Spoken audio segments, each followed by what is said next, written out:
दोस्तों, इतना सस्ता भी मत बनाओ खुद को कि 2 कौड़ी के लोग भी भाव खाने लगे। कभी कभी हम सामने वाले को ज़रूरत से ज़्यादा वक्त और रिस्पेक्ट देने लग जाते हैं, जिसका हमें कभी न कभी लॉस होता ही है, हमें कभी न कभी धोखा मिलता ही है। इसलिए कहते हैं कि किसी को इतनी रिस्पेक्ट और इज्जत मत दो कि आप खुद को ही खो दें और आपकी कहीं कदर ही ना हो, क्योंकि दोस्तों सेल्फ रिस्पेक्ट खोना अच्छी बात नहीं है।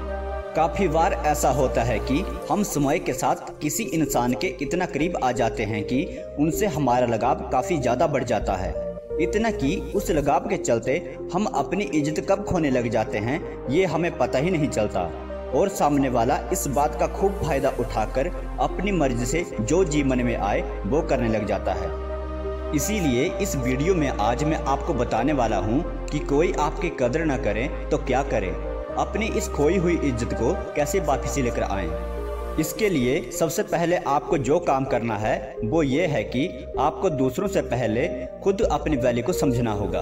आपको ये समझना होगा कि आपका भी इस दुनिया में अस्तित्व है, आपका भी मूल्य है इस धरती पर। ऐसे ही नहीं ऊपर वाले ने आपको बनाकर भेज दिया है, इसलिए खुद की वैल्यू को आपको सबसे पहले समझना होगा। तभी आप दूसरों से ये उम्मीद कर सकते हैं कि वो आपकी वैल्यू को समझे। हम हमेशा क्या करते हैं कि जैसे ही हमें किसी ने कहा कि यार जरा कुछ काम है मेरे साथ चलिए, तो हम फटाक से मान जाते हैं कि यार कोई बात नहीं, अपना ही तो दोस्त है, चला जाता हूँ।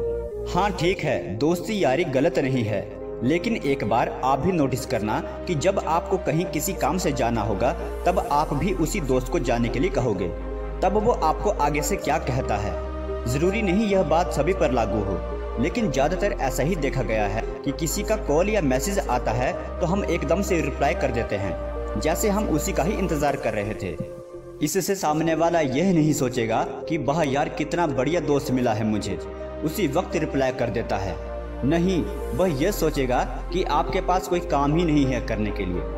ध्यान रखो, जो चीज़ बड़ी आसानी से मिल जाती है अक्सर उस चीज़ के दाम हमेशा कम ही रह जाते हैं। इसलिए रुक जाओ, थोड़ा उन्हें भी तो थोड़ा इंतज़ार करने दो। देखो तो सही आपका लेट रिप्लाई करने से उन्हें कितनी बेचैनी होती है। इसके अलावा अगर आपको लगता है कि आप बहुत ज़्यादा बोलते हो, कुछ बात आप एकदम से सामने वाले को बता देते हो, तो इसमें भी खुद को थोड़ा थाम लो।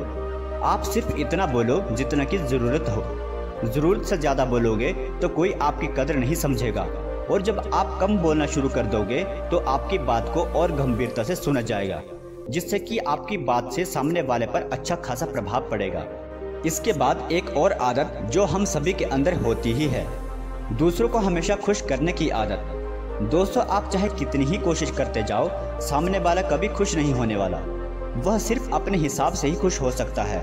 ऐसा करने से बहुत से लोगों ने अपनी सेल्फ रिस्पेक्ट खो दी है।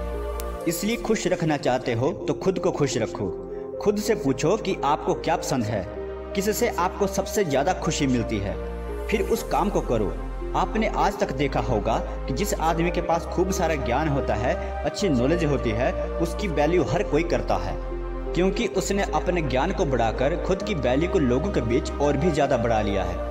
इसलिए आप भी अपने नॉलेज को धीरे धीरे और बढ़ाते चले जाओ, फिर देखना लोग आपकी कदर किस तरह करते हैं। अब सबसे आखिरी और सबसे असरदार तरीका, जो कि अब तक जितने तरीके बताए उन सबसे कारगर है, जिससे आप एक सफल इंसान बन सकते हो। क्योंकि आपने आसपास देखा होगा लोग सफल लोगों की वैल्यू को कितना गंभीरता से समझते हैं। इसलिए आप भी खुद को सफल इंसान बनाने के लिए दिन रात एक कर दो, जिससे कि वो लोग भी एक दिन हैरान हो जाए जो आज आपको हल्के में लेते हैं। दोस्तों, डट जाओ आज से ही और छोड़ दो उन लोगों को जो आपकी वैल्यू नहीं करते, जो आपकी और आपकी दोस्ती की कीमत नहीं जानते। खुद पर ध्यान दो, खुद पर मेहनत करो और खुद को इतना सफल बनाओ कि जो लोग आज आपको इग्नोर करते हैं वो आपसे बात करने के लिए तरसे।